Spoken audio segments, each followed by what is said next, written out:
ఈ వ్యాక్సినేషన్ ఎప్పటి నుంచి ఉంటాయంటే, పుట్టినప్పటి నుంచి 15 సంవత్సరాల వరకు ఉంటాయి. ఓకే. పుట్టినప్పుడు డెలివరీ అయిన ఎమ్మటే పిల్లలకి మనకి టీబీకి సంబంధించిన వ్యాక్సిన్, హెపటైటిస్ బికి సంబంధించిన వ్యాక్సినేషన్, పోలియోకి సంబంధించిన వ్యాక్సినేషన్ ఉంటదనమాట.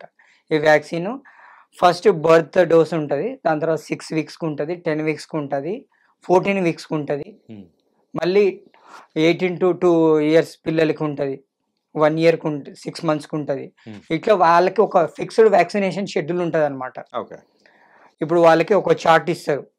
ఏ ఏజ్‌లో ఏ వ్యాక్సిన్‌లు తీసుకోవాలి, ఎప్పుడు రావాలనేది డీటెయిల్‌గా రాసి ఉంటది. ఆ వ్యాక్సిన్‌లు ఏందంటే వ్యాక్సిన్‌లు తీసుకుంటే ఇప్పుడు పిల్లల్లో నిమోనియా గూడా వస్తుంటది.